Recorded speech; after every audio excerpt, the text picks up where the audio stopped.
بسم اللہ الرحمن الرحیم۔ اللهم صل على سيدنا ومولانا محمد افضل صلواتك بعدد معلوماتك وبارك وسلم وصل عليه۔ بسم اللہ الرحمن الرحیم۔ عزیز طلباء کرام، مختارات من ادب العرب سے بحمد اللہ تعالی آج ہمارا سبق نمبر 24 ہے اور الخطابۃ المعجزۃ اس مضمون کا آج دوسرا اور آخری حصہ پیش کرنے جا رہے ہیں، تو بڑھتے ہیں اپنے سبق کی طرف۔ حضور صلی اللہ علیہ وسلم نے حضرت سعد بن عبادہ رضی اللہ تعالیٰ عنہ کو حکم دیا کہ انصار کو یہاں پر اس باڑہ اور خزیرہ میں جمع کرو، میں ان سے کچھ باتیں کرنا چاہتا ہوں۔ تو لہٰذا حضرت سعد بن عبادہ رضی اللہ تعالیٰ عنہ اپنی قوم کو لے کر آئے، انصار کے اس قبیلے کو لے کر آئے اور ان کو حضور صلی اللہ علیہ وسلم کے سامنے بٹھا دیا۔ آپ صلی اللہ علیہ وسلم نے کھڑے ہو کر اللہ کی حمد و ثنا بیان کی جیسے کہ وہ لائق ہے اس کے۔ پھر آگے اپنی بات شروع فرمائی۔ یا معشر الانصار ما قالت بلغتنی عنکم، کہ اے انصار کی جماعت، وہ کون سی مشہور بات ہے جو مجھے تمہاری طرف سے پہنچی ہے۔ وجدۃ وجدتموها فی انفسکم، اور تم نے اپنے جی میں یہ کون سی بات پال لی ہے۔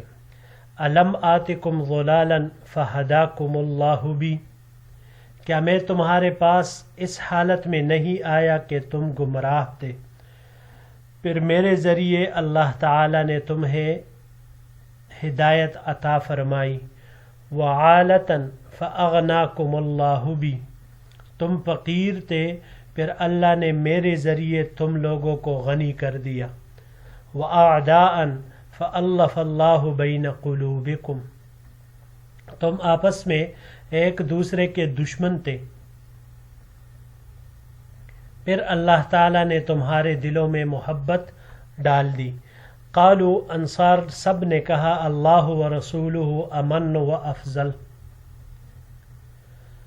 کہ اللہ اور اس کے رسول ہی زیادہ احسان اور فضل والے ہیں۔ ثم قال، پھر آپ صلی اللہ علیہ وسلم نے ارشاد فرمایا، الا تجیبونی یا معشر الانصار، اے انصار تم مجھے جواب کیوں نہیں دیتے۔ قالوا، انصار نے فرمایا، بماذا نجیبک یا رسول اللہ، للہ ولرسولہ المن والفضل۔ انصار نے عرض کیا کہ اے اللہ کے رسول، ہم کیا جواب دیں، اللہ اور اس کے رسول ہی کے لیے احسان و فضل ہے۔ قال، حضور صلی اللہ علیہ وسلم نے ارشاد فرمایا، واللہ لو شئتم لقلتم فلصدقتم ولصدقتکم، یا یہاں پر یہ جو ہمارے اسکرین پر عبارت ہے وَلَصُدِّقْتُمْ، دونوں طرح کی کتاب میں مختلف عبارات یہ استعمال ہوئے ہیں۔ آپ صلی اللہ علیہ وسلم نے فرمایا، اللہ کی قسم، اگر تم چاہتے تو کہہ ڈالتے اور تم سچے ہوتے، وَلَصُدِّقْتُمْ، اور تمہاری تصدیق کی جاتی، اور اگر وَلَصَدَّقْتُمْ لیا جائے تو معنی یہ ہوگا کہ میں بھی تمہاری تصدیق کرتا۔ کیا کہتے تم لوگ؟ اتیتنا مکذبا فصدقناک، کہ آپ ہمارے پاس، اے اللہ کے نبی، آپ ہمارے پاس اس حال میں آئے کہ آپ کی تکذیب کی گئی تھی تو ہم نے آپ کی تصدیق کی۔ ومخذولا فنصرناک، آپ کی قوم نے آپ کو بے یار و مددگار چھوڑ دیا تھا، فنصرناک، تو ہم نے آپ کی مدد اور نصرت کی۔ وطریدا فآویناک، آپ دھتکار دیے گئے تھے، ہم نے آپ کو پناہ دی، ٹھکانہ دیا۔ وعائلا فواسیناک، آپ ہمارے پاس مفلس ہو کر آئے تھے، ہم نے آپ کے ساتھ ہمدردی کی۔ اوجدتم علی یا معشر الانصار فی انفسکم فی لعاعۃ من الدنیا تألفت بها قوما لیسلموا ووکلتکم الی اسلامکم. اے انصار، کیا تم دنیا کی معمولی تنکے پر میرے اوپر غضبناک ہو کہ اس کے ذریعے سے میں کسی قوم کے ساتھ الفت اور محبت سے پیش آیا تاکہ وہ اسلام لے آئے، یعنی جو مؤلفۃ القلوب تھے وہ اسلام پر مضبوطی کے ساتھ قائم اور جمے رہے، اور تمہیں تمہارے اسلام کے سپرد کر دیا. الا ترضون یا معشر الانصار ان یذهب الناس بالشاء والبعیر. اے انصار، کیا تم اس بات پر راضی نہیں ہو کہ لوگ بکریوں اور اونٹوں کو لے کر واپس ہوں گے؟ وترجعون برسول اللہ صلی اللہ علیہ وسلم الی رحالکم. اللہ اکبر. اور تم اللہ اور اس کے رسول کو ساتھ لے کر اپنے قیام گاہ کی طرف پلٹو گے. فوالذی نفس محمد صلی اللہ علیہ وسلم بیدہ لما تنقلبون به خیر مما ینقلبون به. آپ صلی اللہ علیہ وسلم نے فرمایا، قسم ہے اس ذات کی جس کے قبضے میں محمد صلی اللہ علیہ وسلم کی جان ہے، جس کو لے کر تم واپس جاؤ گے وہ اس سے کئی زیادہ بہتر ہے جس کو لے کر وہ لوگ واپس جائیں گے. وَلَوْلَا الْهِجْرَةُ لَكُنْتُ امْرَأً مِّنَ الْأَنصَارِ. اگر ہجرت نہ ہوتی تو میں انصار ہی میں سے ہوتا، انصار ہی میں سے ایک فرد اور ایک شخص ہوتا. وَلَوْ سَلَكَ النَّاسُ شِعْبًا وَوَادِيًا وَسَلَكَتِ الْأَنصَارُ شِعْبًا وَوَادِيًا لَسَلَكْتُ شِعْبَ الْأَنصَارِ وَوَادِيهَا. اگر لوگ ایک پہاڑی اور ایک راستے پر چلتے اور انصار دوسرے پہاڑی اور وادی راستے پر چلتے تو میں انصار کے راستے اور وادی پر چلتا. الانصار شعار والناس دثار. انصار تو شعار ہے، یعنی مجھ سے ان کا اتصال بہت ہی مستحکم اور قوی ہے، جبکہ دوسرے لوگ دثار ہے، یعنی وہ مجھ سے اتنے قریب نہیں ہے. اللہم ارحم الانصار و ابناء الانصار و ابناء ابناء الانصار. اے اللہ، انصار پر، ان کی اولاد پر اور ان کی اولاد کی اولاد پر رحم فرما. اللہ اکبر کبیرہ. جی عزیز طلباء کرام، سن لیا آپ نے کیسے عظیم الشان الفاظ کے ساتھ آپ صلی اللہ علیہ وسلم نے یہ خطاب فرمایا ہے. جی یہاں پر یہ چند الفاظ ہیں، اس کی تحقیق کر لیتے ہیں. پہلا اس میں سے المن، احسان کو کہا جاتا ہے اور انعام کو بھی کہا جاتا ہے. یہ باب نصر سے منن منتن، احسان جتلانے کے معنی میں یہ آتا ہے. اگر اس کو ہم باب افعال پر لے جائے امنانن تو معنی اس کا کمزور کرنا آئے گا، اور یہی منن باب نصر کا بھی یہی معنی کمزور کرنا آتا ہے. اگر اس کو باب مفاعلہ سے لے لے ممانتن تو یہ کسی کی حاجت روائی کے لیے آنا جانا، اس معنی میں یہ آئے گا. ومخذولاً، مخذولاً خزلہ، مخذول یہ مخازل کی مفرد ہے، مخازل اس کی جمع.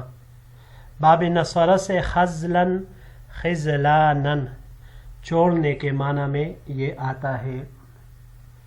اس کو اگر ہم باب تفعیل سے لے لیں تو باب تفعیل سے تخزیلاً، یہ مدد چھوڑنے پر اکسانا، یعنی کسی کو مدد چھوڑنے پر کہنا، ابھارنا، اکسانا۔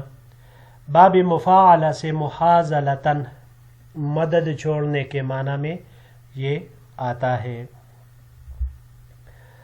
طریداً، طریداً دتکارا ہوا، معنی اس کا یہی آتا ہے، اس کا اسی حساب سے استعمال ہوتا ہے دتکارے ہوئے میں، جس کو دتکار دیا جائے۔ یہ باب نصارہ سے طردن، طردن، طرادن دور کرنے کے معنی میں، دتکارنے کے معنی میں آتا ہے۔ باب سمعہ سے طردن کوج لگانے کے معنی میں یہ استعمال ہوتا ہے۔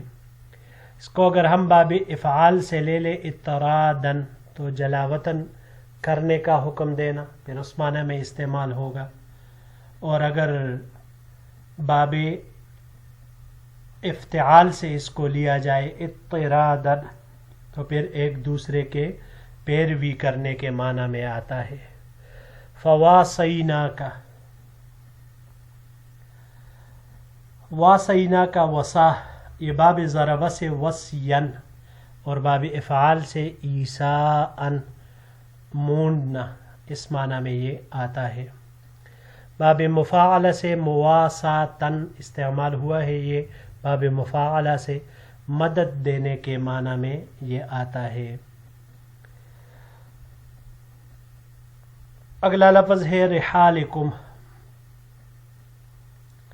رحال یہ رحل کی جمع ہے، منزل قیامگاہ اس کو کہا جاتا ہے۔ باب فتح سے رحلاً رحیلاً ترک وطن کرنے کے معنی میں یہ آتا ہے۔ اس کو اگر ہم باب افعال سے لے لیں ارحالاً تو سواری دینا کسی کو، اور باب تفعیل سے ترحیلاً کوچ کرنے کے معنی میں آتا ہے۔ شعباً اس کی جمع شعابن آتی ہے، پہاڑی راستہ، یا اسی طرح بڑے قبیلے کے اوپر بھی اس کا اطلاق ہوتا ہے۔ باب فتح سے شعباً مصدر اس کا آتا ہے جمع کرنے کے معنی میں۔ باب تفعیل سے اس کو لے لے تشعیباً تو ہمیشہ کے لیے جدا ہونے کے معنی میں یہ آتا ہے۔ اور باب مفاعلہ سے مشاعبتاً یہ مرنے اور دور ہونے کے معنی میں پھر آئے گا۔ الانصار شعار والناس دثار، شعار اس کی تفسیر آپ یہ بھی کہتے ہیں، شعار اس لباس کو کہتے ہیں جو بدن کے ساتھ متصل ہو، مطلب خاص کنایا ہے یہ خاص سے۔ والناس دثار، اور دثار یہ اوپری لباس جو بدن کے کپڑوں کے اوپر کوئی اور چیز بندہ اوڑھ لے، گرم شال، سویٹر وغیرہ یہ چیزیں، تو یہ عام سے کنایا ہے مطلب۔ تو دثار یہ بدن سے ملے ہوئے کپڑے کے اوپر گرم کپڑا پہننا، چادر پہننا، سویٹر وغیرہ پہننا، اس کے لیے یہ استعمال ہوتا ہے۔ جی بڑھتے ہیں اگلے سلائیڈ کی طرف، ایک لکیر ہے۔